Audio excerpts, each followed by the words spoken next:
Hey, what's up, everybody? Welcome to another edition of Drinks with Johnny. Today, you have probably seen my guest on MTV's Wild 'N Out or listened to him on his podcast, Good Trip. Comedian Brent Pella. How you doing today, man? What's going on, everybody? I'm good, bro. Thanks for having me. Thanks for coming down, making the trick all the way down. Trek. I made that like both together. I did trick 3 people Trick. on the way here. Yeah. That was supposed to be a trip and a trek. When I say I tricked them, I don't mean I did a playing card. I mean I had sex with them for money. So was it oral or anal? It was all of the above. Guys, BrentPella.com for tour dates and oral dates. Oral dates. No, seriously, thanks for making the trip from man, Venice stoked to be today. here, bro. I'm a fan. Thank you, man. Cool. Yeah, very, very excited to have you here today. You got your special out right now, Conscious. Oh, so is it Conscious Bro, like he's a conscious bro, like I'm conscious bro, or is it like Conscious Bro? Yeah, it's a little of both. Okay. A little both. So Conscious Bro is the comedy special I put out that I've been working on for a couple of years. And it kind of tells the story of like my spirituality mixed with like my mainstream bro-ness, kind of. Because I grew up kind of a spiritual kid. My mom was a Deadhead. She brought me to concerts all the time when I was little. And then I found basketball in high school and went to college and partied a ton. And then coming out of college, fell back into rediscovering my like spirituality, my spiritual side. And so the special is kind of a mixture of both of those aspects of my life. Okay. Put into one. Yeah. Yeah, I watched it, and there's a couple takeaways I'll say on there. A parent who has had to give their child too many churros is a real thing. You get it. There's pain in that situation. Yeah. I love how you built to it though. Like, cool. like the whole time I was setting up and I was watching it and I was like, wait, what is it? What is it? What was the thing? Yeah, you know what I mean? And then you finally got into it. Not finally. That makes it sound like it was way too long. No, but you got into it. There was the churros, and I really enjoyed it. The other bro part, when we're talking about the bro part, calling each other out like, "What's up? What's up?" Oh yeah, the two dudes and you go almost all the getting way into a out fight. of the fucking Yeah. all the way out of the Madness. place. Yeah. Did you have to film that separately? We did, yeah. Okay. So I wanted, a big part of my intention behind making the special was to have it play as kind of like an acid trip for the viewer. Nice. You know? So no drugs necessary. If you got some and you want to watch it, it'll probably enhance the experience. But Nice. I wanted it to play a bit differently than like your typical stand-up comedy special, which is just a person with a mic talking for an hour, which is great. And some people are really, really good at that. I like to get a little weird. I wanted to intercut with some scenes, do some visuals. So the bro part, that cutaway piece, we shot over 2 different days because weather messed us up one day. Another day, there's always something when you're trying to shoot extra stuff like that. So, but it cut together pretty cool, and it's based on very true events, like down in Huntington or San Diego when you see 2 drunk Why'd bros. you throw out my city when you said that? Because your city is like, the mecca for angry drunk white dudes that are almost getting into a fight outside of some breakfast burrito joint. That's like... I maintain that that's not from the people who live here. That's from everyone who comes from outside. And True. Yes, I'll give you that. My buddies that live in Huntington make fun of those people. So, yeah. That has been something that, like, I mean, since...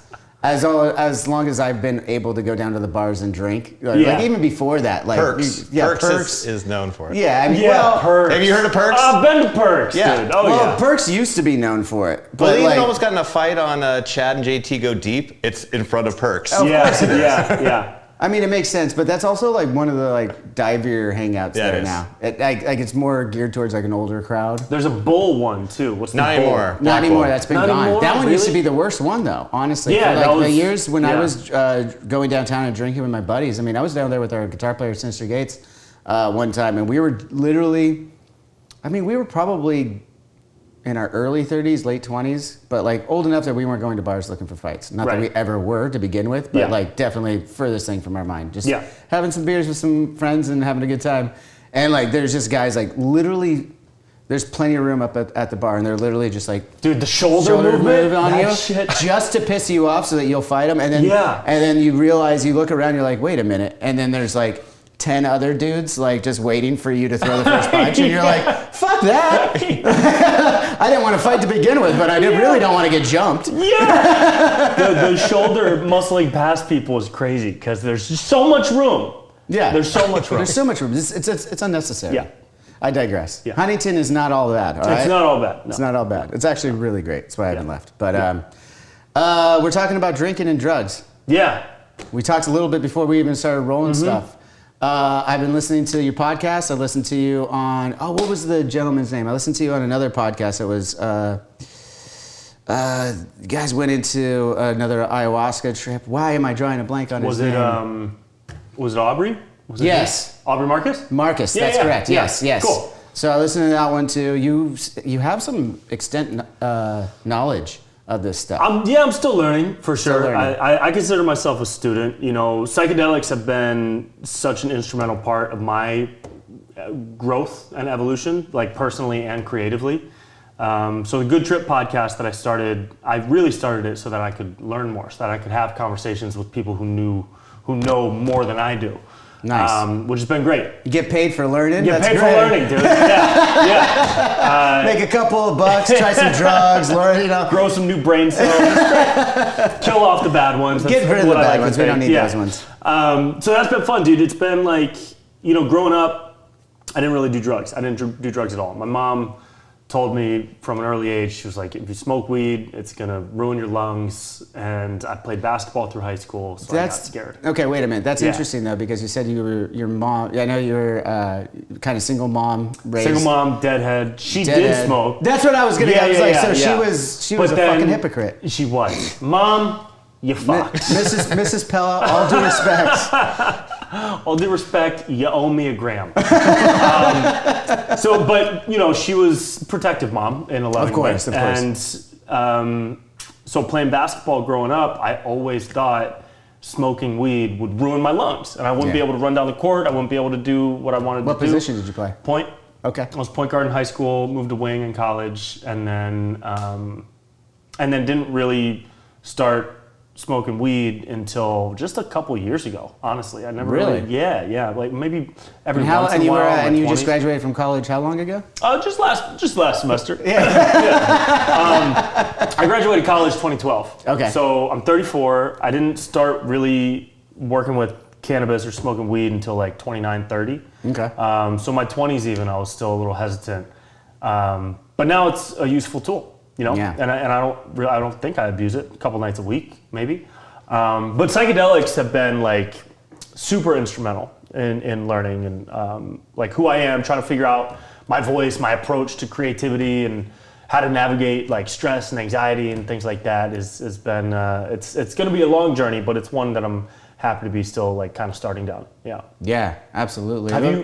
What's your background with that? My background with it, so I grew up kind of a degenerate in a way. I had my first drink when I was 12. My first weed, smoking was when I was 12. Started all that stuff when I was about 12. Went through high school like that. Through my 20s though, I did not partake in weed for. Anytime I did, I would always like go like, oh, I could. And then I'd get way too high and paranoid and shit. Yeah. And I was like, what the fuck? Like this used to be my like go-to.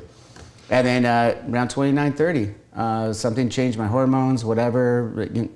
Like, we'll get into this a little bit, but your body changes and stuff. And I tried it again this one time, and I had a fucking blast. And ever since then, it's been like an old friend that's come back. Cool. And, Yeah.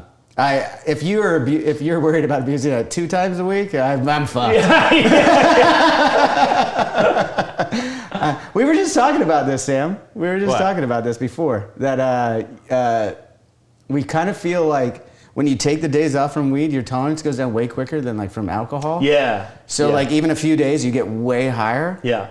But if you just keep getting high every day, you can totally function on weed. And if that's you me need to get high. We got a sponsor for you. Yeah, exactly. Good extract here in Huntington. But that's why someone like Snoop Dogg can just wake up. That's and exactly what that's exactly what we were talking It's about. crazy. Yeah. Yeah. It's because at first, like when you first start smoking weed or anything like that, you're like, how the fuck does he function? Like, he guy's high all the time. Is he like this all 24 hours? And then a day? other people that they're like heavy stoners, you're like, how do they just keep going? And then if you start doing it every day like that, you go like, oh, it's not like alcohol. See, that's the thing. Like I recently stopped drinking alcohol, and I took time off of everything just to get my head right. And I started smoking again, and I was like, I'm still productive. Like if you use the right things and you're not waking up with a hangover or anything like that, you're just taking an edge off the day. So I was like, I'm fucking Yeah, dude, I down. don't know how people are productive when they drink that much. I don't know Right? how I was. I was definitely a level less of Yeah, productivity. yeah, for sure. But I still was able to get some shit done. I don't know how, but But you said you're so much more productive now. I'm you so much feel more. better. I feel anything. How often were you feel- drinking? What was the amount? Oh, dude. Was it like absurd? Wait, what is he not drinking? Was it like a beer smoothie every morning for breakfast? or It what? wasn't like I wasn't waking up every morning like getting drunk or Yeah. anything like that. I was waking up every day. You know, you don't realize that you're hungover sometimes when it's every day. Yeah. You just get used to it. I was waking up like that every day, but then I'd spend, the better part of the morning getting right, getting shit done, 5-6 hours of doing stuff, and then immediately start drinking again after I got my shit done. okay. So like by So, like, afternoon, yeah. afternoon I'd start drinking again most of the time. I found over the years I was taking time off and able to manage it, or I thought I had it under control. Mm-hmm. And then but sure enough, even when I was doing weekend warrior shit, it would just be like just waiting for the weekend and then just going way harder on the weekend. And then by Monday, feeling like shit. Yeah. Tuesday, still feeling like shit. The hangovers got worse and worse as I got older. Yeah. And I was finally Yeah. like, a couple months ago, I was finally like, what am I doing? I'm a Yeah. dad. I'm a husband. I got like all this stuff going for me. It's great. I love alcohol. It was a hard breakup. Don't get me wrong. Sure. But it's just, and I never said, forever is a hard term. And I've learned in this life, the young 39 years that I've been here, you can't you can't plan for the future all the Yeah. time. So I don't say forever, but for the foreseeable future, I'm done drinking. Cool. So, And what was the drink of choice for you? Was it all liquor? Of it. All of it? Yeah, I would usually start with a beer or seltzer, Mm-hmm. go to wine, and then at the end of the night, end up with a whiskey or something like that. Wow. Okay. Yeah. See, growing up, dude, I drank a ton in high school.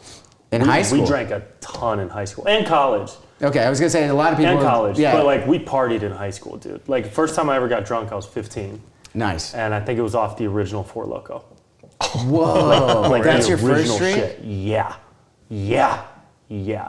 So for like all of high school, my blood was lime green. Like that's just what happened for us. You're bleeding like Kermit the Frog, dude, we're man. putting down liquid meth left and right. This is the original Four Loko when it had Yeah. caffeine, when it was like Yeah. causing heart palpitations and shit. Yeah, we're thankful you're still here after all I that. am too. Yeah. But it was fun. I remember drinking for the first time, and it was fun. Yeah. As fuck.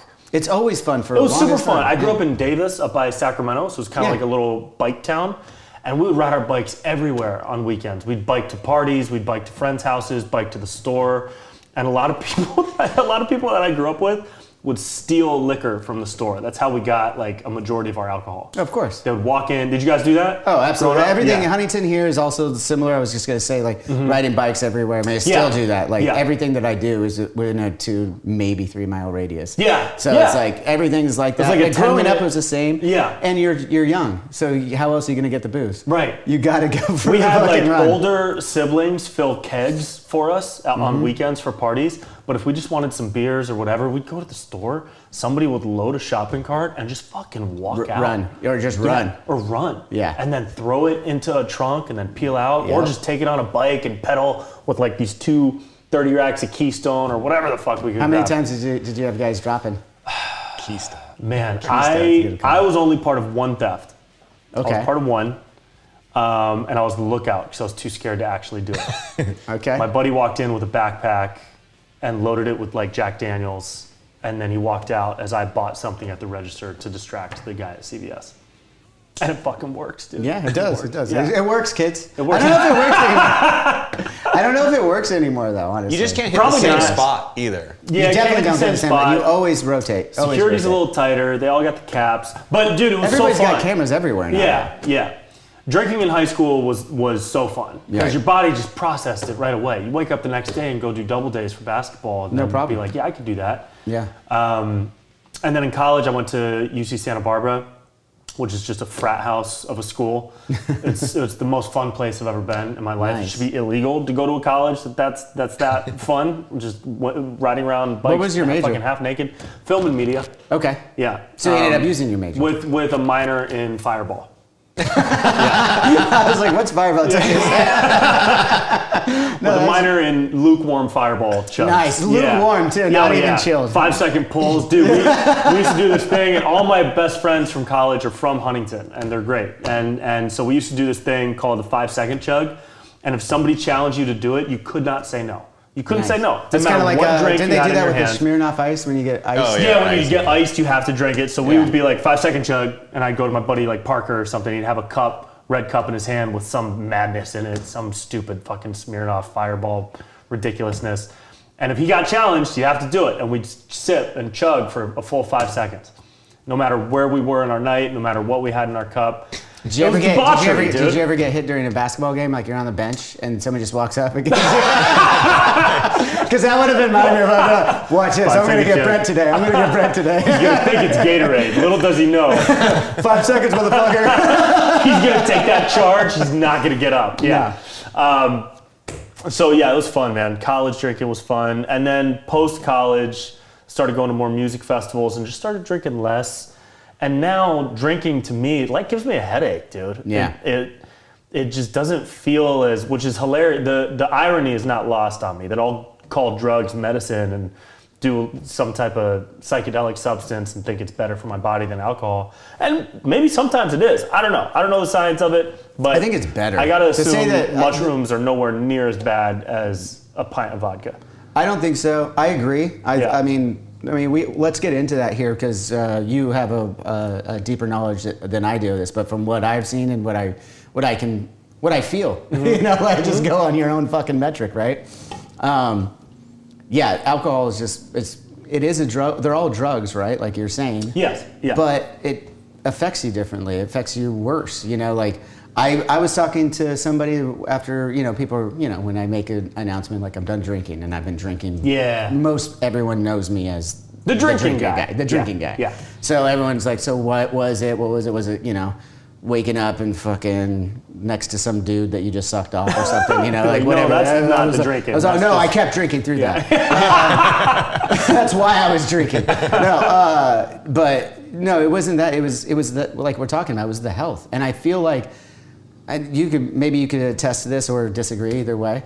I feel like after the pandemic, coming out of it, everyone got a little bit more health conscious in a way. Yeah. And everyone drank a lot while they were in their house. And then when they got out, it may have taken them a while, but then they realized, basically trying to make this a little bit shorter, I feel like it's the mid 80s where, you know, aerobics and all these things started to come in and people stopped smoking in public places.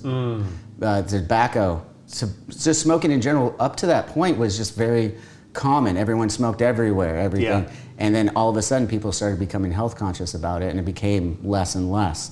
Now, I feel like it might be doing the same thing with alcohol now because alcohol, people are realizing, yeah, it's super fucking fun, but it also has like, it's a depressant too. Yes. There's a lot of other things that it's causing more harm than good. And although things like weed and shrooms also, you know, kill brain cells, as we were making a joke about and stuff, but they do. But it also unlocks some other things. You could be pretty introspective, I feel like, at the end of the day when I'm high and I'm laying down in bed and I think about the day. And and if you've been through some forms of therapy, I'll say, you could compartment that and be like, okay, well, there's nothing I can do about that now. You live in the moment. You learn to live in the moment a little bit more, like for me, it was through, you know, like, I'm not a Buddhist and I don't know a lot about it, but the little that I do about being present in the moments and stuff like that and things of that nature and just therapy in general. So you're able to try and focus on the fact that I can only deal with what's happening right now. Yeah. That day's already happened, so what am I going to do? Tomorrow, think differently about that. If that situation comes up again, see how you can react differently. And that's like a good thing about weed, right? It makes you think about it that way. Because a lot of times that's where people get paranoid because you're like, oh, fuck, I did that. Why did I say that to that person? Oh my God, I'm such an idiot. If you take a step back and look at it as, yeah, you were probably a fucking idiot. It's not that big of a deal though. Then life will go on. Yeah. Yeah, dude, I think we're in a really cool era right now with health and wellness that stems from, in my opinion, it stems from a couple different things. Number one, coming out of COVID, there was such a heightened distrust for the structure of the Western medicine structure in this country. Big pharma. That's an interesting point. Like vaccines, like doctors, mainstream health sources. Coming out of 2020, there were a lot of question marks in bold about all that stuff. And people started, trying to figure out their own health. And you saw a rise in preventative care and preventative care facilities. I have some friends who are doctors that work in preventative care. Dr. Gary Schiffler out here in LA at Evolve, and then Ways to Well out in Austin. Dr. Conover is a super cool guy in North Carolina. And so all these pockets of like preventative care practices started popping up and getting more mainstream attention. And when you say, I don't mean to cut you off. Preventative care. When you're talking about these doctors specifically. So their goal and their practice is to treat you before something happens. Okay. Not treat you when something happens. Prevent the trauma from happening rather than fix the trauma. Prevent the disease, prevent the sickness, prevent the illness from happening. Whereas mainstream Western medicine typically is there to treat you when you get sick, when you get disease. But in preventative care, they're all about, okay, let's take a look at your blood work and see what type of diet might benefit you best. Let's not prescribe you anything yet. Let's get you on like exercise. Let's look at your hormones and figure out a way to balance your hormones so that you're not imbalanced, which could create space for disease, right? Right. Let's figure out your levels of these things and all. So it's about figuring out who you are as an individual and what your biological system is like to tailor your life to suit your body's needs. Whereas mainstream Western medicine, a lot of the time it's just like, yeah, fucking eat healthy. Here's the food pyramid. Make sure you eat a lot of frosted mini wheats. Don't eat any. Yeah, and eggs, if you still end up with something, sorry, you got a bad hand. Right. And now you got to buy a bunch of drugs. Now you got to buy a bunch of drugs, you fat idiot. And so that's like the mainstream. So seems a little ass backwards when you really think about it. It is 100%, which is why I love what some of these like preventative care. Have you gone through? You said you worked with these guys, or So I've gotten peptides from a couple of them. I do peptides. It's called peptides? Now. Yeah, peptides are, it's like a, God, what is it? It's an amino acid, or like an amino acid that's part of a protein. I don't have the best way to describe it, but it's a naturally forming molecular structure inside your body, and when you add more via injection, it helps you rebuild tissue. There's different peptides that do different things. The ones that I take are to help rebuild tissue and ligaments, because I have some ankle and knee injuries that I'd like to kind of recover from. It's so unbelievably different from a steroid, like it can't even be compared. Right. Even though it sounds like one because you inject it, but you're injecting into like your butt. I'm super curious. So, but how did they set up the proper peptide for you? You went in and had some blood work done, or like? Well, you talk about what your goals are and where you are in your like physical journey. So for me, I want to make sure my ligaments and tendons are strong and healthy, because I've had a couple of injuries through basketball over the years. I'm sure the knees and ankles probably. There are other peptides that would be really good to help your gut health and your gut microbiome, and reduce inflammation, and other peptides for other things too. So it's more based on your own feeling. It's not like they run a test and say, hey, these are the peptides that you should be taking. That's a good question. In my personal experience, I know my body, and I'm pretty familiar with like my physical history, like what I'm allergic to, what I would like to be better at. I don't really need to lose weight. And so the peptides that they gave me were specific to what I felt like I needed. Okay. But they can give you like a diagnostic and then give you a recommendation. Do you know what that would entail? I don't know. Yeah. I'm curious. Maybe blood work. Because I'm really interested in this, because it is. I mean, I don't know if you watched the "You Are What You Eat" Netflix thing. I haven't seen it yet. Yeah, they had like the twins, and they did like the different diet. I don't really watch a lot of those because there's usually some type of bias. Bias. Yeah. Absolutely. I watch those things with a grain of salt when I do, obviously. Cool. Yeah. I don't think you could watch things with a grain of salt. I take it with a grain of salt. Yeah. But at any rate, I'm watching this, and at least my takeaway on it is, when they were doing the studies at the beginning of the trial, I was like, I want someone to do that. They were like checking where their fat is stored, everything, like where their health needs were. And I was like, I don't know if I want to change, like find out what diet I should be on based on those results. Not okay, now let's try something. I'm like, I want to see what Because I have no idea. Yeah, and you can I have totally no do idea that. where like if you that get your stuff blood is. work done, you might see like a hormone imbalance, or you might see Right, and you can like get that with missing- your normal physical and stuff. But I'm saying, like, Yeah. how do they get a little bit more into it? You know? I think just a bigger panel, just Okay. more results in the blood work. Like Okay. I just got my blood work done. I looked at testosterone, iron, every single mineral and vitamin that I had, white blood cell count, red blood cell count, all of those things. But Can you went to give college, you- so you know what that would mean. If I read that, I would be like, I can see it, but I You don't get know your what it blood work means. done and be like, yeah, your white blood cell count is I need a Jim doctor. Beam. Looks like your testosterone levels are It's lowering though. It's on the down. 7 high. What's the that whiskey 7 high? Yeah. It's Svedka. Ayahuasca, Yeah. But I think you can get a full panel and they can give you some Okay. recommendations. But anyways, this new, and again, I don't know fucking shit. So Right. I'm still such a student of all these things. So anybody listening, definitely take everything I say seriously.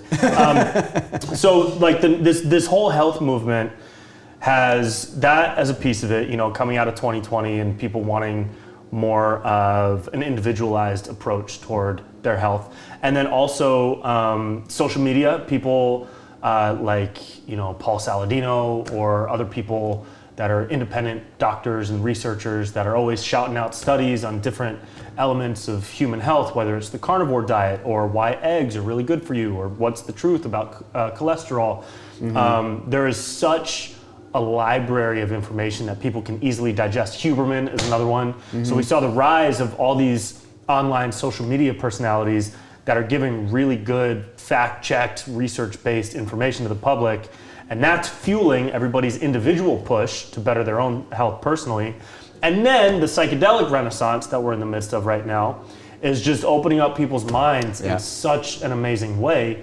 And that's not so much physical health, but mental, emotional, and spiritual health. Right. And so those three things to me are driving this new wave of like health that people are it's helping people land on different ways to facilitate their own health in a way that they never had before. Right.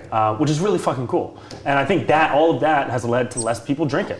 You know? True. Just way less people. Dude, I go to no alcohol parties now. Have you ever been to a no alcohol party? No. Fuck no, you haven't. You're Johnny Christ. You only go to alcohol only This is parties. true. This is true. Even still now, I'm like, you come in, I'm like, do you want something to drink? You know, I don't mind. I'm not against drinking. Don't get me wrong. Of course, it's just not and for neither me. am I. Neither Yeah, am yeah. I. And I do drink from time to time. Still Yeah. have wine with dinner, or if we're at like a daytime show or whatever, I'll have a couple drinks. It happens to be a Tuesday morning, you know. Right, it's a Wednesday afternoon. I'm taking a shit on the toilet. I need a beer. But dude, these no alcohol parties are hilarious because there's no beer, but everybody has pupils the size of beer caps. You know what I mean? Like, okay. everybody's doing drugs Perfect. at a no alcohol party. Now I want to go to one of these parties. Right, which you would think is ironic because, and I have friends that'll like make fun of me for not wanting to drink, but for wanting to take some MDMA at a festival. And I don't know the science behind the comparison of the two, but I do know how I feel. And I feel Exactly. such an incredible fucking difference Right. from those two experiences. Absolutely. Doing 1 or 2 doses of MDMA in a set and setting like a music festival surrounded by people I love, putting intention into the night. Might sound a little hippie, but it's like we set the night off with an intention before we take the MDMA. We'll look at each other and be like, all right, this is gonna be an awesome night. We're gonna put a lot of love into this dose right here. We're gonna go out, we're gonna leave the real world behind, we're gonna have a fantastic time. Cheers. Love it. When's the last time you did that with like a shot? I guess you do it in a cheers. That is kind of setting an intention. Yeah, it is. It is setting Cheers intention. Well, that's a good point, though. While I'm listening to you talk about that, setting intention is actually just a good idea for anything you're going to do. Like, and especially, to your point, we do it with alcohol. There's an intent on while you're drinking with friends and stuff. Like you said, that to is shot. a little intention circle, a cheers moment, for sure. Absolutely. And there's a lot of those things. And I was going to ask on that when we're talking about the mental and spiritual health of benefits that are in the psychedelics and stuff like that. Like what is, while someone's working on their individual health in general, what is the goal? What's the end goal? You know what I mean? Because like I asked the question almost rhetorically. Yeah. Because it is like, is it supposed, like a lot of people might just say, oh, if I do that, everything's just going to get fixed. In regards to psychedelics specifically? Health in general. Health in general? Like, Yeah. oh, if I do these things, then I'll never get sick, you know, or something like that.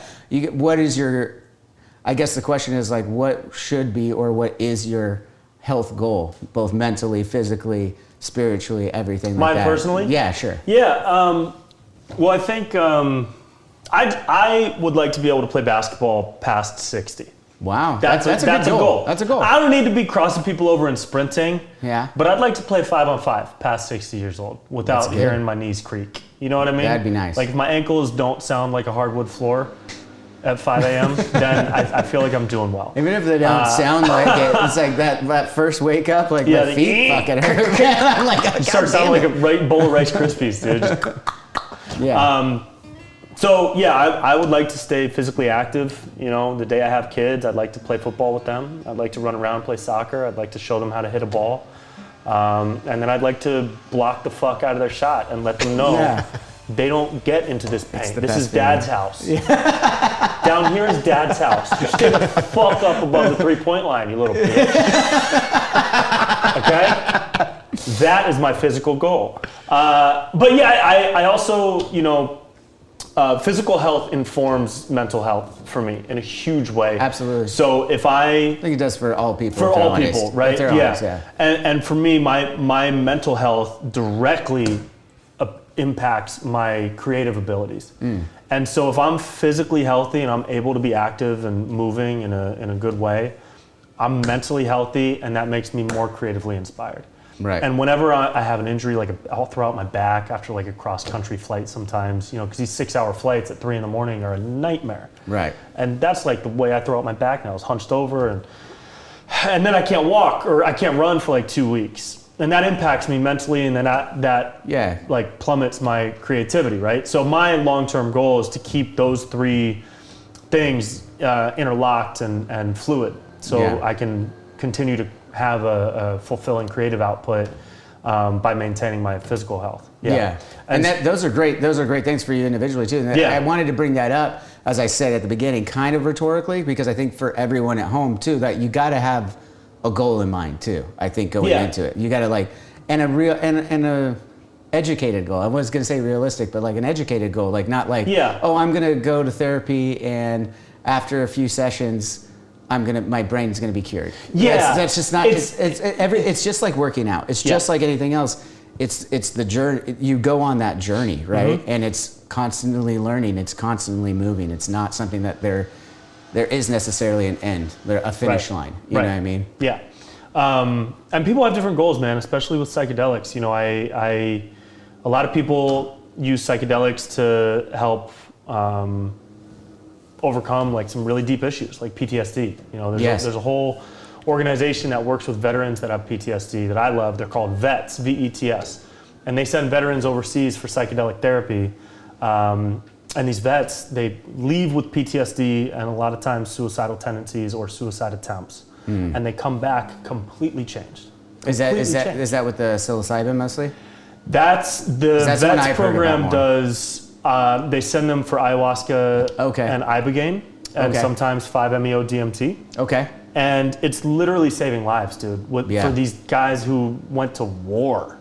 That's crazy shit, and it's really fucking cool. Mm-hmm. So that's part of this whole new shift into this lane of anti-big pharma, anti-pills, anti-mainstream medicine, and what haven't we tried yet has been kind of the push there.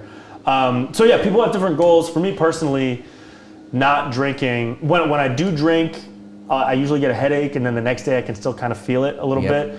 But after doing a little bit of psilocybin or a little bit of MDMA, and it's not a lot, it's maybe once or twice a year, or I microdose psilocybin, just a small amount, a couple days in a row. I don't really have a hangover. If anything, I'm a little like lightheaded, a little spacey, but I feel good. I don't feel sick. The edge is still off, and you're in a good mood, right? Great mood. Yeah. And you know, it does hit on your dopamine and serotonin receptors, so Absolutely. You are a bit depleted after that. But you supplement, and you get back into it. It's not. That's why physical activity can help with that a lot. Yeah. You know what I mean? Like if you're someone who like yourself wants to stay active as well, you know. Getting hitting those dopamines again with a good workout, it brings you right back up. Yeah. So I haven't had like an experience where after a full festival, I'll definitely take a couple days to relax and eat some good food. But I'm not really like nauseous. I don't feel like sickly the way I would on an alcohol hangover. Yeah. So it's just been different for me. Yeah. But the uses of some of those substances as medicine has been like supremely beneficial. And I'm glad you brought it to that, because that's where I wanted to go with it, because I have a lot of questions here. Because cool. I've dabbled here, and I've been in traditional therapy since about 2013 with the same therapist, and worked through a lot of shit. But I've tried DMT with the pen, I've done DMT with the pen, but I haven't pierced the veil, as they say. Okay. I haven't crossed more over of a on handshake. That. Yeah. Exactly. And that was a couple years ago. I haven't done it since, because I'm kind of gearing myself up for more of an ayahuasca or a 5-MeO trip, because I do think at this point in my life it would be beneficial after I've gone through a few things, But all through my life I've done shrooms and acids and stuff like that recreationally, but never in the medicinal sense of the term. So you've done it a couple times medicinally now, right? Mm-hmm. What was can you take me through what your first experience was, and like maybe even leading up to it, what brought you to it, some of the nerves, maybe something like that? Yeah, for ayahuasca? Ayahuasca, yeah. Or 5-MeO if you've done that too. I have buddies who've gone through the 5-MeO, so I'm a little bit more familiar with that than the ayahuasca. I have friends who've done ayahuasca as well, I guess. But yeah, I've only done 5-MeO with a friend of mine. It was through the pen, and I just ended up in this black void for like 5 minutes, and then I came back slowly. So it wasn't like a super profound or crazy experience. Did it go through the Minecraft first? I didn't get the Minecraft. So when I did the 5-MeO, like everything just like, it was very evident. Sorry to steal the no, topic here. I want to hear this. Like the first time we were actually in the studio, we were in the studio working on our newest record, and a friend of ours I brought over some DMT with the pen. And everyone's like, "Oh, should we try it? Should we try it?" And I was the guinea pig, basically. And I was like, "Yeah, fuck it, I'll do it. I'm not tracking today." And the first time I started, like, wavelengths started to happen, and you started to see it. And it's kind of like, I'd done acid and shrooms before. I was like, "Oh, it's kind of visual. It's kind of cool." And then the second time I did it is when I actually saw what I can only describe as like brickwork of everything around. Like everything was like a simulation, if you will, or like at least you could see how everything was connected to one another. You're a human being and this inanimate object are actually made of all the same shit. I mean, it's kind of a trip that it took drugs for me to realize that. Yep. Because it's scientifically true. Like we are all on this one planet, so every element that's there is making up everything around us. So that was like a trip that and I call it the Minecraft thing because everything went into like block grid and stuff like that. Cool. I have had a lot like very similar visuals to that. Okay, for cool. Sure. Yeah. So back to the ayahuasca and your experience. So ayahuasca, if anybody's interested in learning more about it, I'm definitely not the person to like be the ayahuasca guy. There's so much more info out there about how it's prepared and its history and uses. So highly recommend doing your own research for it. Yeah, folks, everyone do your own research on this stuff. But I'm curious right now. It's my fucking show. So fuck off. Do you know what it is? Like what it's made of? What the drink is made of? I do, but I don't. Okay, great. It's two types of plants that are native to South America. One is chacruna and one is ayahuasca. Ayahuasca is a vine that grows in the Amazon, and chacruna is a leafy plant. Chacruna leaves have DMT in them. Your brain also produces DMT. DMT, yes. Right? But we have a monooxidase, some MAO or MOA. MAO. Something in our bodies doesn't allow us to, for lack of a better word, experience the DMT that we produce. And it's still a mystery of why it's still there, but releases when we die. That's what I heard is that it's released when you die. It's like there. It's like your cyanide. It's like your cyanide. Yeah, exactly. Yeah, but it's fun cyanide. Yeah, super fun, dude. So chacruna leaf produces DMT. Ayahuasca vine naturally produces an MAO inhibitor that allows it basically opens the floodgate in your brain so that you can experience DMT. So they take the vine, they pound it open with like a hammer. They take the leaves, they put it all in a big vat with water, and they boil it down for a really long time, like hours, maybe even days sometimes, until it turns into this thick mud type paste. It's gross, disgusting. But maybe some people like the taste, I don't know. Okay. And so when you drink it, you're getting the DMT from the chacruna, but you're also getting the MAO inhibitor from the ayahuasca so that the DMT can fully flood your brain. And so that's what you're experiencing. Okay. So ayahuasca is the drink, but it's also the vine that goes in the drink with the chacruna. So my first experience was in back-to-back ceremonies outside of LA. And that's the space that you sit in. You sit in ceremony with ayahuasca. Right. And it was right outside of LA. It was a traditional, it was a mix of like traditional ceremony with some modern inspiration. Traditional in the Shipibo tradition. Shipibo are an indigenous culture based out of the South America. And in their tradition, there isn't music played, like not with instruments. It's just a maestro, so like the shaman, who sings directly to each person, what's called an ikaro, which is a medicine song. And when he sings the ikaro, he's tapping into the spirit of the plant in order to facilitate healing for whatever you need to heal. Okay. So he that's in the theory of their tradition, that's what he's tapping into. So when I sat, it was a mixture of that, we had that, plus they had some instruments, and it was really fucking cool. It was the best music I've ever heard in my life. The best. Wow. Second best. I listened to you guys in high school.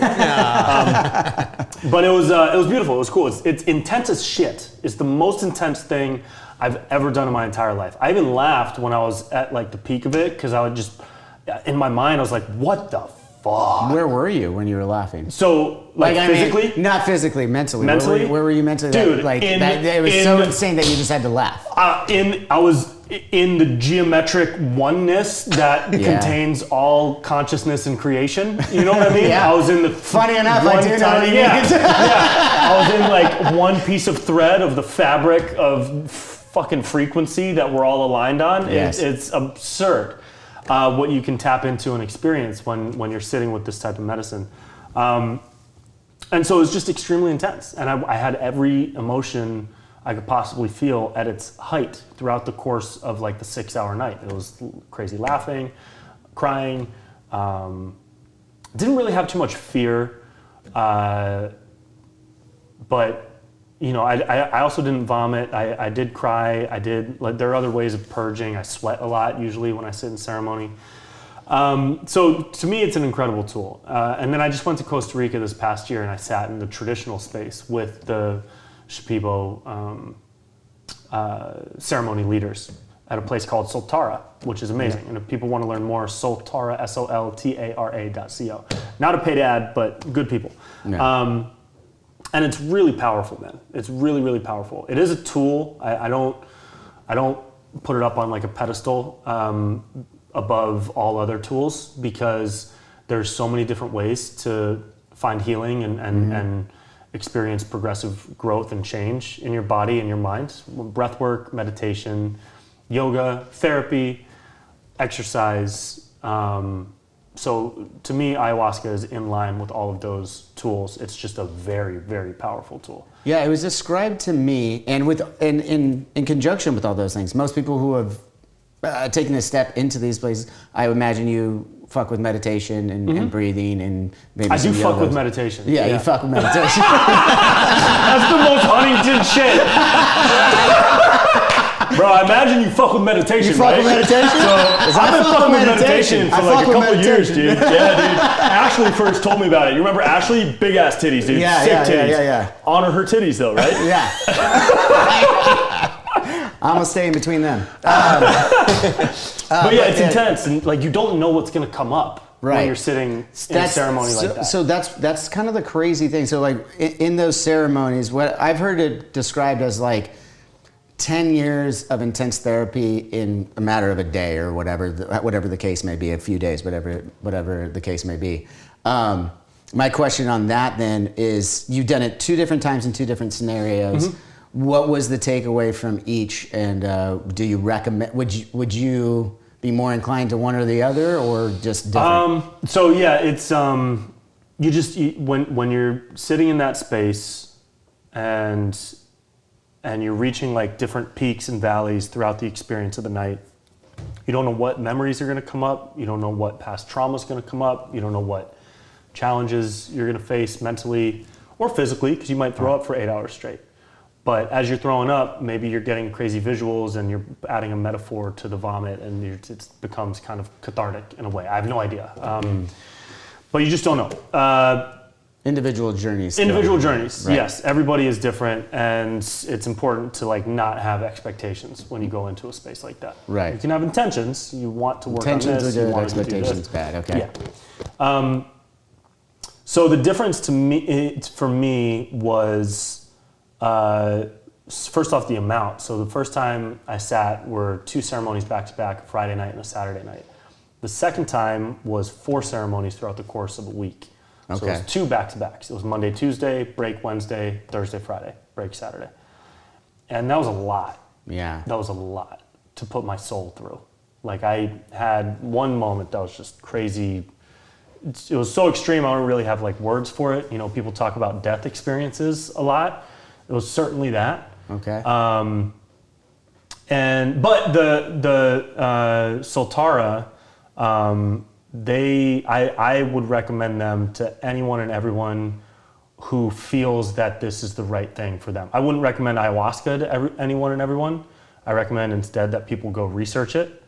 But if it is something that somebody feels is right for them, then I would say look into Soltara, because they have incredible facilitators. They're set up to operate in a traditional setting. They do all of the traditional stewardship things that the Shipibo tradition was built on.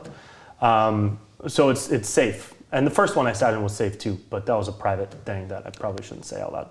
Okay, gotcha. Well, no, I'm curious. So that one was a private thing. Mm-hmm. Was that you as an individual doing it? It was me, a small group of people in a private house on land far outside LA. When you say small group of people, how many people were we talking? 15. About 15, and then 15. And then at the Soltara was about 20. Sorry. Yeah. About 20. Yeah. Okay. Which is those are like solid groups. You don't really Yeah. want to go over 20. Probably. Yeah, that would make sense. Yeah. I was curious because a couple of my buddies I have friends who have done it with the retreats, 15 to 20 people. Mm-hmm. Or I've had buddies who have done it individually. And that's good too. With 5-MeO, because 5-MeO Right. doesn't last as long. You got Right. like a half hour and then you're back. Right. So you could do it in, a comfortable setting in your house or something with a shaman. They do actually have them that come out to your house. Having an experienced practitioner to lead you through the experience is so important. So important. You don't It's just so take important. these drugs at home. You don't just hit up your boys like, I got a 6-pack of Aya. Let's fucking go. And then your boy hits you We're going to back. take some fucking medicine Right. for our brains. And your boy's like, bro, I'll be done as soon as I'm done fucking meditating, dude. Yeah, fucking with meditating. Right, fucking with meditating. Yeah. No, so there are differences there. I guess the other thing that I guess how we started out the conversation with me not drinking. I've heard a lot of people through 5-MeO and ayahuasca. They're actually going out of these retreats when they can't get past drinking every day and stuff, and they've found it's been a really beneficial for those to stop drinking. Yeah, dude, it's helped people quit cigarettes, quit drugs, quit drinking. It's a really powerful shit, dude. Yeah. Especially with the veteran community. Yeah, like you mentioned, yeah. Like the VA and I remember hearing about that a couple years ago. They were fucking with psilocybin in LA, and it was like through a hospital and stuff. So they were doing it like all super legit and everything. And and it's like, and the research that was coming out a couple of years ago, what it's at now, I don't even know. But it's incredible what's happening now. There's a guy out of Stanford, I forget his name, but he worked with Andrew Huberman they did I think it was a 9-month or a 12-month ibogaine study. So ibogaine is a plant from Africa that similarly to ayahuasca gets brewed into some type of mixture and you take it. It's actually way more intense. I've never done it. Is it still based in the releasing of the DMT and stuff, or is it a complete different? I don't know, ibogaine. Okay. I would say something like that, maybe similar, but from everything I've heard, it's way more intense and it's longer lasting. But they did a study, and they studied a group of veterans with PTSD and TBI, traumatic brain injuries, and they followed them over the course of a few months before and after their Ibogaine experience, and the results were like incredible. The TBI numbers were way down, PTSD was way down.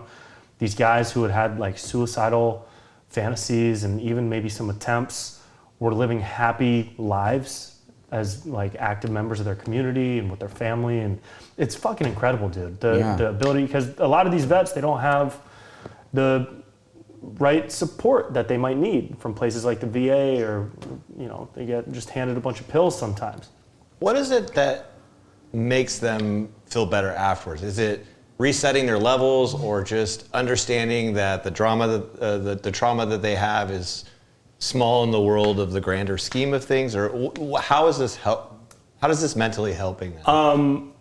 I would highly recommend watching some of their testimonials and some of their stories, because they would explain it way better than I And could. I think to the point of what we were talking about earlier too, is it is a personal journey too. So I imagine everyone's dealing with it differently. It's just dealing with their own emotions. And getting back. and there's just so much that comes up during these experiences that allows you to face different types of trauma that you've had in different ways. I know that might sound vague, but it kind of has to sound vague until you experience it for yourself. You know what I mean? I'm glad you brought that up, because you mentioned it earlier, and there was something that I'm curious about, because I've heard of, from other friends. You are going into an ayahuasca trip or something like this, taking the medicine, doing all that. There's repressed stuff a lot of times that you don't even realize you have that has caused trauma, or you've blocked it completely out of your memory, something that happened 20 years ago. That are bringing people back up. Like I heard of one that was like molested, and he went back to that spot where and it's facing that trauma that we as people in society, and just our egos help us to combat facing trauma. That's like the whole point of an ego. So like the whole point is to drop that, so you actually are face to face with it, and deal with the trauma that is there, that you might not even realize. This is why I'm very curious about it, because recently I went through something through normal therapy that took me since 2013. In the last 6 months to a year, something triggered and I remembered something. I still don't have the exact visualization of everything, but there was something, and I'm like, and I've heard of that, and I'm like, am I ready for that? Is the question. Am I ready to see what that trauma really is? Right. And that's the question. Did you have anything personally that you would feel comfortable sharing? I understand, like, well, for one of the things, there's just so much. Right. But one of the things that I kind of bring in as my intention into a space like that is trying to root deeper into my sense of purpose and what I'm doing in life. Because I struggle with anxiety and stress like a motherfucker, dude. Like the toxic trap of comparison to other people, especially in the creative field. Oh, in your field. As an entertainer, period. Like just in any field, it's all blanket. And social media today too, with everything. Social media makes it worse for sure. But I mean, it's always been there. And I say entertainment, it includes basketball, sports, everything. That's all entertainment. Totally. So it's a big umbrella of competition that like kind of, it's what you started out to be, and then it could be fucking pretty toxic. And the further you go, the further other people are going too. Exactly. And you're looking around, and so we're creating a podcast and watching everybody else's numbers go up higher than ours. We'll get those numbers up. Don't start drinking. We'll get the numbers up. I'm back, baby. So yeah, man. I've and this is a lifelong journey. Right. For me, the work is never really done. It's just, can I keep chipping away at it to become a better person than I was yesterday, to treat myself better than I treated myself yesterday.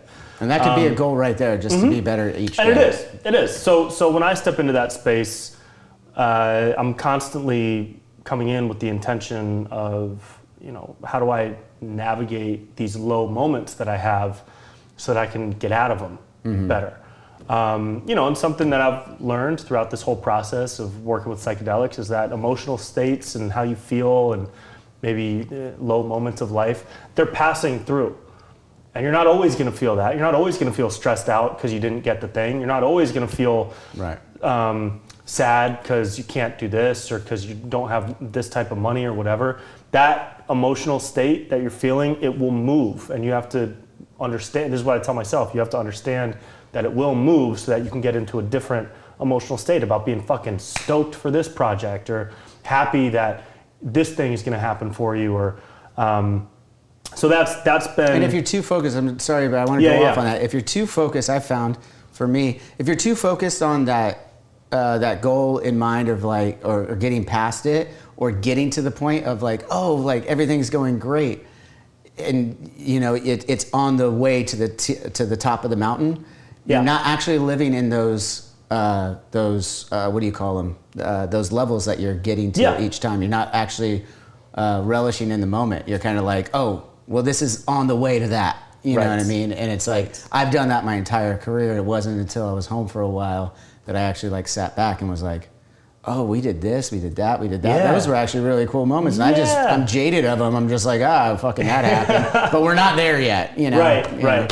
And that's a toxic trap, man. Yep. So that's something that I try to stay mindful of every time I'm in a space like that. And then I try to take that back into my everyday life, because you can't just be on ayahuasca 7 days a week. I mean, you can. Well, you can, but you might be living in the jungle with you might start growing a tail and some scales.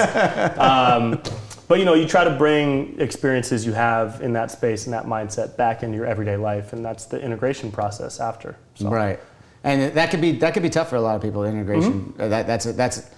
That's a fair point to bring up too for anyone, because I've had other friends that have they come back and they're from a week-long trip and they've gone through and done a lot of therapy, but integrating it back into everything can take months. Yeah. So don't get discouraged if you do go through all this. Anyways, taking it back to bringing it into everyday life though. You shared on that podcast I was talking about before a moment of comedy that was brought into one of your trips, where like the dude was taking a shit or something. Like, please tell. So paint a picture though. Was this on the Sulta? The first one. No, it was on the first one. Yeah, the first ceremonies that I sat in. My brain locks into anything I find funny and I can't turn it off. It's just what happens in my head. So I remember sitting in the ceremony. Comedian? People were they were playing music. People started throwing up. Some people were crying, and it was all just like kind of on beat. Like everything just sounded like a symphony of these crazy sounds. And then somebody that was playing music, one of the ceremony leaders, hit like the wrong note on his guitar. Or and something. You said it was like really obvious. Yeah, it was really bad. And it was in the middle of like the peak of the night. And the main guy, who's an amazing man, he stopped the ceremony. I thought he was going to get like mad or like tell the guy to like do it right or whatever. And he made a total joke out of it. He was something like, I forget what he said, like, oh no, I think you just let a demon in, which is hilarious. Yeah. And so there was levity in the moment, which I think is important when you approach these spaces. You have to, yes, they're serious and ceremonial and they should not be taken lightly. But at the same time, have lightness in your heart and in your mind, because you don't want to. We already have enough pressure on ourselves. You don't have to pressure yourself to. That's kind of the goal, right? Is to feel lighter afterwards, right? So you got to kind of have it, and that is you're running the gamut of emotions through any form of therapy. That's one of the emotions. So you got to. That's going to come up. I was more curious about the description of the guy taking a shit, though. That like. So maybe it was the host that was saying someone was taking a shit and like everyone could hear it in the campgrounds because that was like their purging. Yeah. And like it became a funny thing. And it just becomes like part of the soundtrack of the night. You kind of just have to accept it. Because like how close are the quarters when you're talking about that, like specifically, like how like? It's like 15 feet away is the bathroom. Yeah. So but I mean, close. Not just those quarters, but like people. Like, are you all in like one room sleeping there, doing everything? Or do you have places you go off into, or is there like there's like one main rec room, I imagine, and then you go off into. So at Soltara, there's one space called the Maloka, which is like a wooden hut-looking structure, and everybody's on a pad, like a thick yoga mat. Okay. And we're as far as you and I are from each other, facing the middle, right? Just a couple feet. And at the end of the night, you walk back to your room. So they have it's a whole stay. It's a center. Gotcha. The other one that I sat in, and some of these other private ones, they'll host ceremonies in a large, like, home space. So big living room, big wide open living room, similar setup. Everybody's seated in a circle, just a couple feet away from each other. And then at the end of the night, you can either drive home if you're up for it, because you do sober up by the very end once it's fully processed through. Or you just sleep there on a couch or on the mat, which is actually really peaceful and comfortable. Did you sleep on the mat at all? I did. Nice. Yeah. It's a nice little nap. Nice little nap. Yeah. Really I'll bet, dude. Like when you're gone through all that shit, you're just like, I'm spiritually exhausted. I can see that. So I got a question. So while you're in it, you're pulling in the outside. Does Nick Cannon come out telling you need to get better jokes against Morgan Jay on Wild 'N Out, or is that... actually, Nick Cannon's baby mamas surround me. There you go. That's his job. He's got to deal with all. Do they have enough 37. room? I was going to say they have enough room. We have to get another Maloka so that they can sleep in that one next to us. They have their own ceremony. It is funny though. Like I've had weird shit come up in visions like that, like of friends, or I actually had. So I did this video last year where I did an impression of Aaron Rodgers, football player. Yes. You see that one? Yes. And he's in a football practice, but instead of drinking Gatorade, he's drinking Ayahuasca Sport out of like a Gatorade bottle. And I got the idea for that video in ceremony because I was running down. It was some weird visual in my head. So this was after he had come out and told everyone. This was after, yeah. It was recently after. That he's into all this stuff. Yeah. And everyone's like, what the fuck is wrong? And I was watching, I was like, that's brilliant. It's awesome. Why wouldn't he do super that? fucking cool.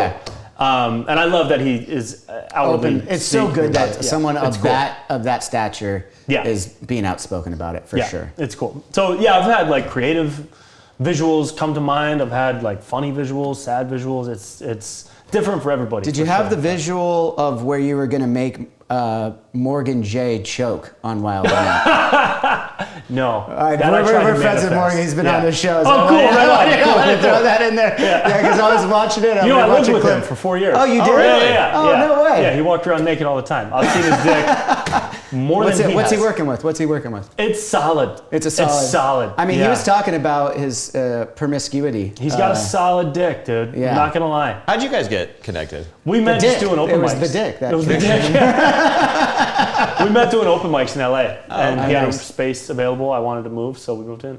Well, you guys also, I read that you went to both UCB and Groundlings, is that right? I did, yeah. So did you have anyone you came up with in your class, or any teachers or anything? So UCB and Groundlings are two theater programs in LA. Groundlings is more sketch oriented. UCB I'm familiar is more with Groundlings. improv. I'm not familiar with the other one. UCB was started by Tina Fey, Amy Poehler, Matt. Oh, I have heard of that. I have. I think, or Matt. Oh shit, I forget his last name. Sorry, Matt. And then Groundlings. Will Ferrell went through Groundlings. Jimmy Fallon took a couple classes there. Kristen Wiig. A lot of other folks. So a lot of people you never heard of. A lot of people never heard. Chloe Fineman, who's on SNL right now. Yes. She's a buddy of mine. She and I came up through Groundlings I'm together. such a huge fan of SNL. Yeah, she's great. Yeah, she's absolutely fantastic. Yeah. So there's a lot of people floating out there from both of those schools. Yeah. Yeah, absolutely. They taught me how to be weird. I have a feeling you had it a little bit before that. Yeah, a little bit. It was funny because I was the kid in those improv classes where they would say, "Hey, Brent, you're doing really great, but why don't you like tone it down a little bit?" Ooh, you were getting come down a little bit. So I was like going too much. I was too weird of a character, which is really where you want to be. You don't want to be the one where they say like, "Hey, can you like pick your energy up a little bit?" Right. So you'd rather give all and then say what do I need to bring back. I understand that. I did this character. We had to do a monologue. Everybody had to write their own monologue, and you had to get the who, what, where out within the first like couple of lines. And so my character was a dad who was coming back inside after having a murderous fight with an angry owl in the driveway. Who wrote that sketch? I did. That's very detailed. Yeah. So I came in bloody with feathers stuck to my body. Like, guys, all right, kids, stay the fuck on the couch. He's still out there. And they're like, who? And I say, who? Don't say who. Don't say who. That's not great. Say who. That's a great hang Don't say that who. Is good. Got me. That got me. Now I'm in. Now you're in. Right? But if you can bring it down a little bit, that'd be So that one got cut from our final show, but it was a good time. It was that was fun. Groundlings and UCB. That kind of informed a lot of what I still do now. So. Yeah, and you did Wild and Out, obviously. Yeah. Is that by chance you guys were both on, or did you? Yeah, just by chance. They saw all my videos online. I was doing these Eminem impressions a couple years ago that got really popular. Nick saw him and DM'd me. And that was going to be another question. How you got on that? Yeah, he DM'd me on Instagram, dude. Wow. And he invited me out to his office. The new ways of the new ways of hiring. Yes, exactly. And I showed up. It was March 16th, 2020.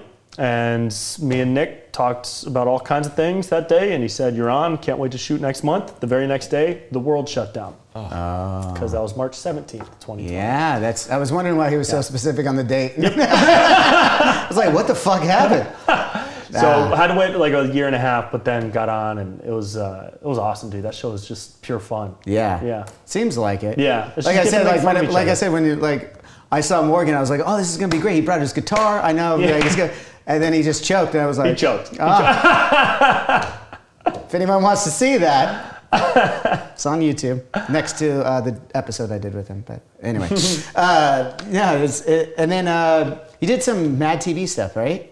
I did not. No. I had a couple buddies on that show though. Maybe that's what it was. Yeah. That's what it was. Have you done much sketch comedy then, outside of my own stuff? Yeah. Yeah. Not a ton. On Wild and Out, we did a couple sketches. I did a thing with Comedy Central a few years ago. But I really would love to do more. Sketch comedy, people love sketch comedy, but it's kind of like the hardest thing to make in the industry right now because there's so much sketch comedy out there with social media and everything. Yeah. Like that, I mean, that is sketch comedy. Everyone's sitting there on Instagram watching those memes. Yeah. That's sketch comedy. Yeah. Yeah. So like a lot of competition. Tim Robinson, do you watch? Yeah, I Think You Should Leave. I Think You Should Leave. I haven't seen all of it. He's seen all of it, I think. Well, I haven't seen it all, but yeah, I'm very, very phenomenal. Yeah, I've watched at least 15 episodes. It's so funny. It's really good. I feel like it's opened up a new style of comedy that's always been there, but now it's like accepted to be a little more weird and things like that. Yeah. Because he was on Saturday Night Live. Yep. And then he was gone. He was like, he was in the background of Saturday Night Live. He was like, he was one of the guys. He had a few. He was a writer. Yeah, he was a. Was he for a while? Okay. Yeah, he was a writer, and then I think he just got one season on. But a lot of the sketches that they cut, he redid for that, which the makes show. sense. Yeah. A lot of the times, the writers, like from being a fan of SNL, and like to the point where I geek out a little bit about where they've all gone since they were and what their roles were. I feel like a lot of the writers end up being like going on to do even bigger things, which is funny to say because Saturday Night Live's so fucking massive. But like they end up, and it comes from being around.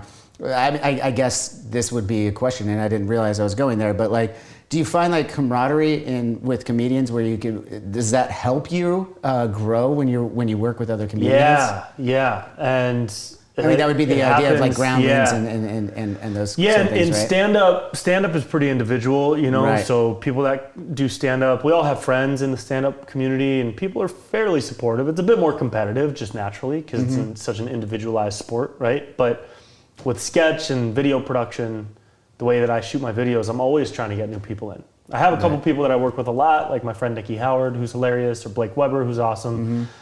But everybody wants to grow, and you can only really do that by tapping into each other's audiences and sharing the love. So there's a lot of collaboration, which is cool. A lot more in the sketch and video space than stand-up. But stand-up still people still have love for each other, which is cool. Yeah. And which one are you more passionate about if you had to pick one? I don't know.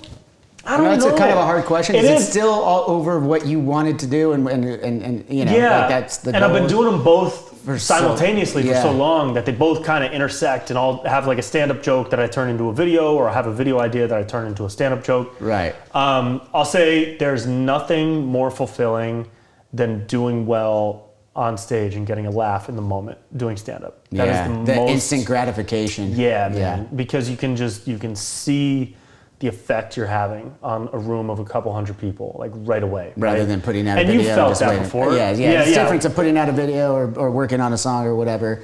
You're here and you're in the moment. It's so fucking then present. You put it out and then you're kind of like, wait, let's see what happens. Right. But like, and you're not really getting that instant gratification. There's a layer of separation. So that's why I'll always love doing stand-up. Video stuff, video content is really fun because it allows me to work on aspects of producing and directing and performing in front of a camera that I want to be doing long term. Once I develop these TV show concepts or a movie concept that I want to shoot, Once AI takes everybody's jobs. Oh my God, fuck me, yeah. But so they're still going to need directors and producers. We hope. For a while until they figure out that creative boundary. Well, you bring the production into like your stand-up, that special you had. Yeah. Conscious Bro. I saw your background and immediately thought about like Moses Storm, how he how he built his life. Did you have the whole concept of how it was going to play, or how did that go? So we shot Conscious Bro, which is now streaming on YouTube. It's Yes. we shot it I looked at his camera like an idiot. We shot it at a club in San Diego called Mic Drop. And their stage design is dope, dude. It looks like an acid trip. It's all that's based what around that was Alice in like? Wonderland. That wasn't all your props? Is. Oh. No, I only put some beads and crystals on like the ledge. Okay. But the Cheshire Cat smile is theirs. The teacups are theirs. Awesome. All the different like artistic designs of the stage. That's the club. Nice. It's a Perfect really for fucking cool your club. set. Yeah, and that's why we chose to shoot it there because the stage already looks like a stage on acid. Right. And I wanted the special to come off as like a trippy piece of work. So yeah, I didn't really add much to the actual stage, but I did use the stage to play with the visual effects of some moments, like the Molly heart-to-heart moment where everything gets all warpy, or like the sound bath guy when I'm cleaning up that guy's fucking energy. Yeah. Or your book opens. On all those, though, real quick, since you brought it up, are you doing a lot of that post stuff yourself, or do you hire someone else to do it? I'm directing, so I don't have my hands on the keys because I don't know the technical ways of doing it. But I'll direct. I have.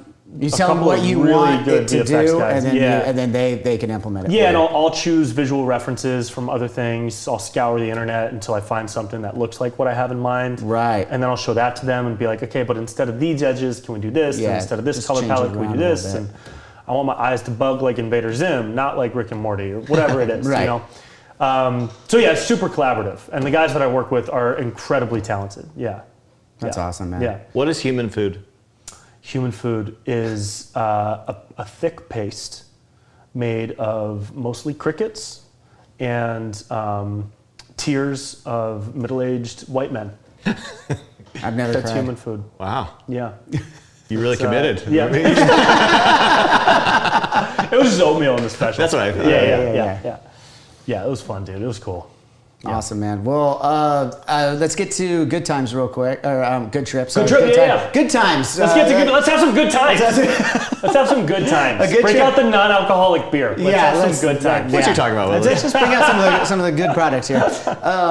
I had a question on though, because the most recent episode on Apple is what I use to listen to podcasts. Said episode 9, but then there was also like under it said episode 54 or something like that. Dude, the podcasts are so weird. The settings. I don't know So how many episodes? How long have you been doing? So there's two. I used to Good do the Brent Pella show, Okay. and then I changed it to like the Vibecast, I think, for a little bit. But those were just solo podcast shows where I'll just talk shit about whatever's happening in the world. Good Trip is a 10-part series that I release every year around February. Okay. And I've released 2 seasons.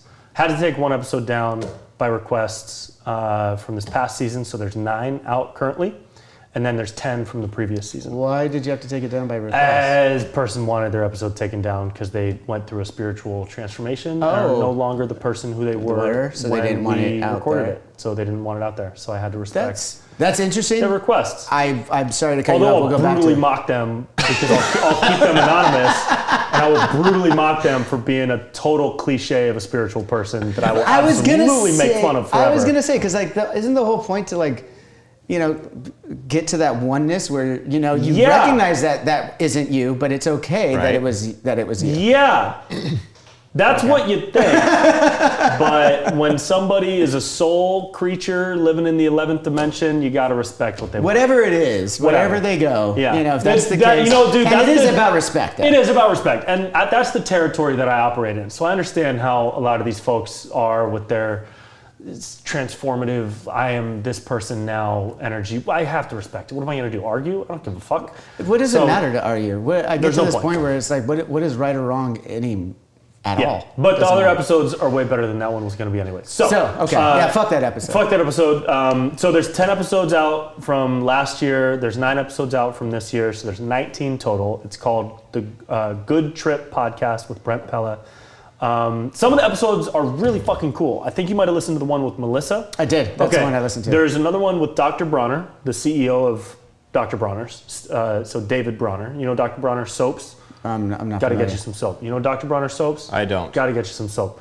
It's like a hippie hemp-based soap company. Super dope guy. Oh, I may have seen this on... They have a bunch of writing on the label. I may have seen this, yeah. Also had JP Sears, who's a pretty funny comedian. I had a question about that, if you yeah. don't mind. So how did you, I don't know if you know JP, he does a lot of motivational speak. That's how I first saw him, was his videos of kind of making fun of it, but also not.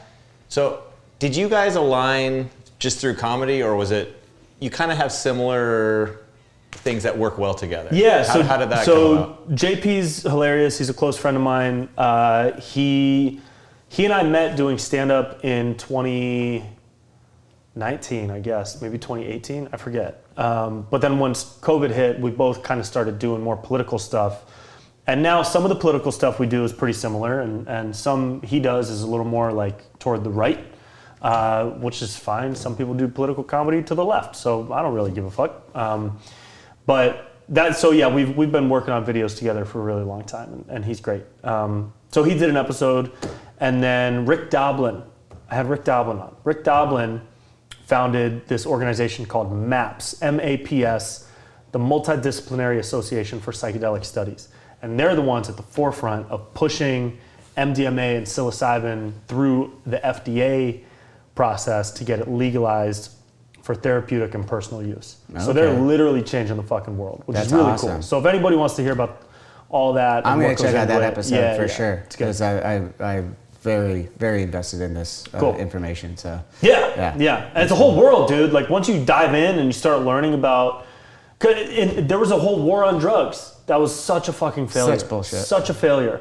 And now, but now we have the benefit of hindsight, rather, to look back and be like, well, duh, follow the money. Like alcohol didn't want that competition, so they made weed a class 3 drug. 100%. It's not. There's still people in jail for weed today, which for is nonviolent weed crimes, and weed was an essential business during COVID. Yeah. That's nuts. Yeah. That's insane. Yeah. That goes to show, like, I mean, changing the guard is coming, obviously. Like that. Yeah. But the other theory that I have there too, and I don't know if it's a theory or just writing on the wall, but like, you know that like companies like Marlboro and all these other ones with Fields have been watching this trend for a long time, and and they've had their hands in politics for since they've been companies. Yeah. So, you know, they're just waiting, saying, okay, now you can make it federal. We're ready to make our fucking 10-pack of joints. Right. Right. So hopefully people. Hopefully it's still good weed. Yeah. Hopefully. No pesticides, Marlboro, please. Yeah. But yeah, it's all that stuff is super interesting. So what was his name again? Rick? Rick Doblin. Doblin. He's the first episode of last season. Yeah. Awesome. So why did you choose to do seasons? Is it just... Dude, I'm on the road so much. I've started missing weeks, even just doing the solo episodes. And I didn't have like a team or a producer. It was all me. Right.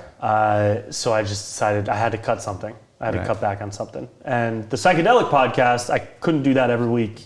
Even if I had the ability to, I probably shouldn't, because at some point it would get a little stale and repetitive. So I think I'll probably do a 3rd season next year and then be done. Oh, okay. Yeah. Will you go back to the Pella show then, or I don't know. Keep doing podcasts, or you just kind of get over it? I might just create some more space in my life to do something different, like play basketball. Play basketball. Yeah. Play basketball. So we'll bring it back to a little bit of lightness and some comedy, and then we'll let you go before traffic starts hitting again. Basketball. You said you play. You're point guard, wing. My son is 7. He's super into basketball. Cool. I'm a huge diehard Lakers fan. Nice. So I'm just a fan of basketball in general. Have you been watching the playoffs? Are you not as much as I should, dude? I know LA is out. Yeah, both LAs. So is their coach. And Darvin Ham's out. Yeah.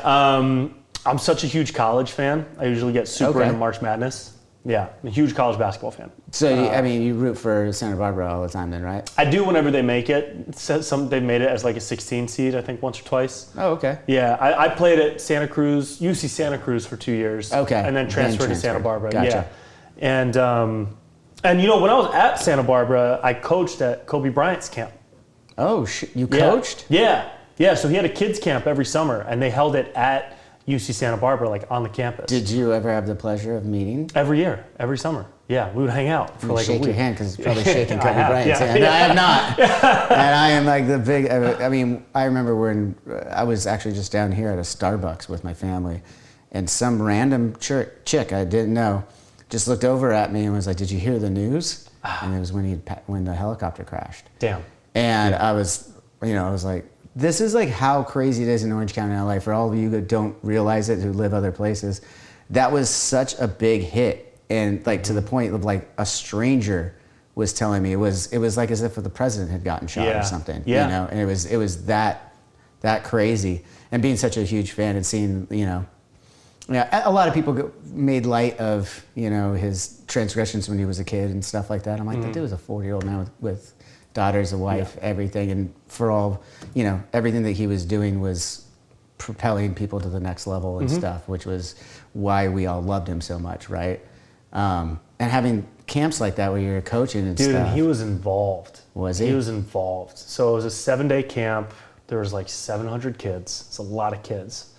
And every coach had a team of maybe 12 kids. My kids were always 10 or 11 years old.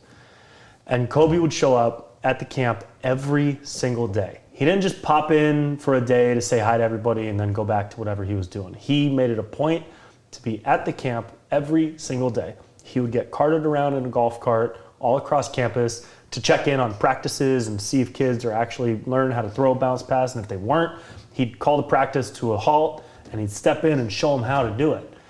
Like he would take shit that seriously. And if a kid tried to talk to him, he'd talk to the kid. The same way you and I are talking to each other now, he would never talk to anybody differently based on age or position or who you were. Everyone got the same level of respect, right? Which was really fucking cool to see. Super cool. Yeah. So he was committed. It was dope. And then one day he would sign 700 autographs for everybody. Everybody that went got to have an autograph. How many autographs did you get in line? I got one every year. Okay, I got one every year. I only have one left. I gave one away. I think I actually gave 2 away to friends, and then a third one was for a friend. I got something, and then I kept one for myself. You kept one for yourself. Yeah. What did he sign for you? He signed a picture. The one that you kept. So we all got individual photos with him as coaches. So I took an individual photo with him, and I had it mounted on a big picture of him after he won, I think, the 5th championship. He's got this like pose where he just like fist pumped the air, and there's confetti falling all around him, and he signed that. In the garden? It was at Staples. At Staples. So Did maybe they it was win? the 6th. Maybe it was the 6th championship. Well, you only had 5. Or I mean 4th. So it might have been 4th, because I think the 4th one they won, the gentleman sweeped Orlando. Yeah. And I think they won at home. And I think, if memory serves me right, you could comment down below. He won the 5th in the Garden? I'm pretty sure the 5th was a game then it must have 7 been the in 4th. Garden. Yeah. Must have been the 4th. Yeah. I'm glad we got that right. I want to make sure. I'm a big basketball guy, right? No, that's incredible, man. So, who are some of the guys that you looked up to before you were coaching with Kobe Bryant? Yeah. So once I started coaching at that camp, he became my number one, motivator for all aspects of life. Prior to that, I grew up a Jordan fan. Okay. Just diehard Chicago Bulls Jordan fan. I grew up in Sacramento though, so we had the Kings for a little bit. Ooh. And I remember having the Kings when they sucked, like bad, when they were like real bad. So we would buy tickets based on who was coming into town to play. Yeah. And then we got like Vladdy and Jason Williams and Chris Webber and Bibby, and that was a cool era. That was a really cool era. Yeah, that was a fun era. I mean, Until the Lakers and I know. You were going up against Shaq and Kobe, dude. We were going up against Shaq, Kobe, and the referee Tim Donaghy. And oh, he's bringing up the refs. What a fucking I will never forget. What a fucking cop-out. You know you were going to lose that anyway. Hey, do I know? Tim Donaghy knew. Tim Donaghy knew. He still knows. Oh, come on. Y'all were good. Yeah. But yeah, that was a fun rivalry. That was super fun. It was a really fun one. I enjoyed that one more than the San Antonio one. Oh, for sure. I just hated looking at Tim Duncan. He's a great player, but just looking at him, I was like, God, fuck this guy. Yeah. Yeah. So you're more into college? More into college because with college basketball, it's like these kids, for most of them, they're never going to play again. Yeah, that's so. True. There's no phoning it in. There's way less ego. It's all about like repping the school, showing up for your fans. NBA, there's brand deals. There's bigger things going on. There's bigger contracts. There's a lot more money at stake. But college, it's looser. It's more fun to watch for me. I don't know. I think it's mostly because a lot of these dudes will never play again.